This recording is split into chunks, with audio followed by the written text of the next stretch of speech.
কিডনির অসুখে যারা ভুগছেন তাদের খাওয়া দাওয়ার পরিবর্তন হয় খুব স্বাভাবিক কারণে, যে খুব প্রোটিন ইনটেক না হয় বেশি মাত্রাতিরিক্ত, বা ফল খুব বেশি খাওয়ার ক্ষেত্রে রেস্ট্রিকশান থাকে কারণ ফলের মধ্যে পটাশিয়াম থাকে, আরও কিছু খাবার দাবারের রেস্ট্রিকশান থাকে কারণ ফসফেট আরও কিছু খনিজ পদার্থের জন্য।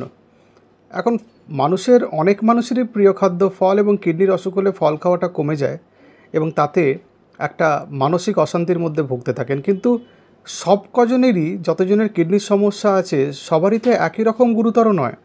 কারো একটু কম, কারো একটু বেশি, কারো একটু পটাশিয়াম কম রক্তে জমে, কারো একটু পটাশিয়াম বেশি রক্তে জমে। তো যাদের পটাশিয়াম একটু কম রক্তে জমে তারা কিছু কিছু ফল খেতে পারেন, এবং অবশ্যই তার চিকিৎসকের পরামর্শ অনুযায়ী, এবং মাঝে মাঝে পটাশিয়ামের জন্য রক্ত পরীক্ষা করে দেখে নেওয়া পটাশিয়াম বেড়ে যাচ্ছে কিনা।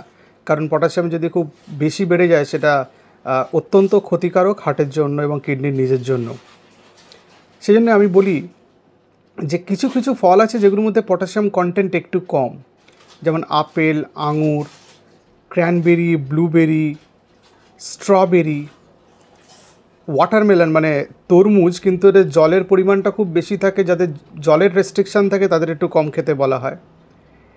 আর পাইনঅ্যাপল মানে আনারস, এদের মধ্যে পটাশিয়াম একটু কম থাকে। ফলের মধ্যে পটাশিয়াম থাকবে না এরকম তো হয় না। এই ফলগুলোর যেগুলোর নাম বললাম এগুলোর মধ্যে পটাশিয়াম একটু কম। যাদের কিডনির অসুখটা অত্যন্ত গুরুতর নয়, স্টেজ 2 বা স্টেজ 3 এই লেভেলে আছে, এবং যাদের পটাশিয়াম দুমদাম করে প্রচুর বেড়ে যায় না, বা যারা মাঝে মাঝে পটাশিয়াম চেক করে নিতে পারবেন টেস্ট করে নিয়ে, তারা একটু আধটু এগুলো খেতে পারেন। তাতে কিছুটা মানসিক শান্তি পাবেন, কিছুটা খাবারে বৈচিত্র্য আসবে, আর একঘেয়েমি থেকে কিছুটা মুক্তি পাওয়া যাবে। তবে আবার শেষে বলছি, নিজেদের পটাশিয়ামটা মাঝে মাঝে চেক করতে থাকবেন যদি ফল খান, এবং অবশ্যই আপনার চিকিৎসকের পরামর্শ নিয়ে। নিজে থেকে দুমদাম খেয়ে ফেলবেন না, কারণ পোর্শন বলে একটা ব্যাপার আছে। আপনি কতটা খেতে পারবেন, সপ্তাহে কবার খেতে পারবেন, কোন ফল খেতে পারবেন, তার সম্বন্ধে একটা ধারণা থাকা দরকার। সেটা নিজে থেকে এটা করবেন না। এই ভিডিওটা বানানোর উদ্দেশ্য আপনাদের একটা ধারণা দেওয়ার জন্য কোন ফলগুলোতে পটাশিয়াম একটু কম থাকে।